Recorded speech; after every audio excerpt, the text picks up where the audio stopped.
Hello বন্ধুরা, আজকে আবার একটা নতুন ভিডিও নিয়ে চলে এসেছি তোমাদের সামনে।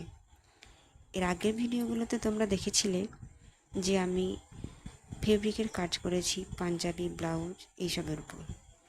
কিন্তু আজকের ভিডিওটা সম্পূর্ণ আলাদা।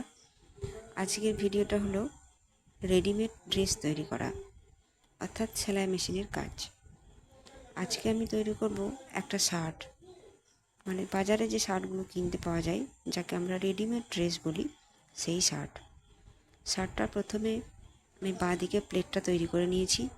প্লেট তৈরি করে নেওয়ার পর সেটাতে আমি পকেট লাগিয়ে নিয়েছি, সেটা তোমরা দেখতেই পাচ্ছ। পকেটটা লাগিয়ে নেবার পর আমি ডান দিকে প্লেটটাও তৈরি করে নিয়েছি। ডান দিকে প্লেট তৈরি করে নেবার পর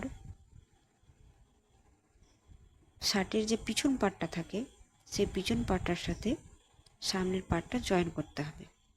আর জয়েন করতে হবে প্রথমে বাঁ দিকের পার্টটা, অর্থাৎ যেটাতে পকেট লাগানো আছে সেই পার্টটা, তারপর ডান দিকের পার্টটা। সেটা জয়েন করার পর কাঁধে চাপ সেলাই দিয়ে দিতে হবে। তারপর সেটাতে হাত লাগাতে হবে। হাত যেদিকে লাগাবো সেই দিকে পার্টটা জয়েন করে নিতে হবে, তা না হলে পরবর্তীতে দুদিকে হাত লাগিয়ে জয়েন করতে একটু ঝামেলা হয়। তাই একদিকের হাত লাগিয়ে সেই দিকে পার্টটা আমি জয়েন করে নিয়েছি। আর জয়েনটা করতে হবে কোমরের দিক থেকে, অর্থাৎ নিচের দিক থেকে হাতের দিকে। তো এখানে তোমরা দেখতেই পাচ্ছ আমি হাতের দিকটা জয়েন করে নিয়েছি কোমরের দিক থেকে শুরু করে। ঠিক সেই একইভাবেই আমি আর একটা পার্টও জয়েন করে নিয়েছি। জয়েন করে নেবার পর এবার আমি নিচের দিকটা, অর্থাৎ কোমরের দিকটা 1 ইঞ্চি সেলাই করে মুড়ে নিয়েছি।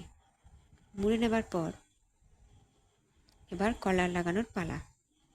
কলারটা সেলাই করার সময় একটু মনোযোগ সহকারে সেলাই করতে হবে, কারণ কলারটি যে সেলাইটা হবে সেটা বক্রমের পাশে পাশে হবে। সেই সেলাইটা যেন বক্রমের উপরে চেপে না যায়, তাহলে সেটা আর দেখতে ভালো লাগবে না। তাই কলারটির সেলাইটা সাবধানে করতে হবে। বক্রমের চারিধারে সেলাই করে নেবার পর সেটাকে উল্টে দিতে হবে। উল্টে দিলেই আমাদের কলার রেডি। তারপর কলারটা যে শার্টটা তৈরি হয়েছে তার সোজা দিক থেকে লাগাতে হবে, কারণ শার্টের কলার সবসময় শার্টের সোজা দিক থেকেই লাগাতে হয়। তো এবার তোমরা দেখতেই পাচ্ছ কলার লাগিয়ে আমার শার্টটা রেডি হয়ে গেছে। তো তোমরা জানাবে যে নেক্সট ভিডিও তোমরা কিসের উপর দেখতে চাও। আমি চেষ্টা করব তোমাদের কমেন্টের উপর ভিত্তি করে সেই ভিডিও নিয়ে আসার।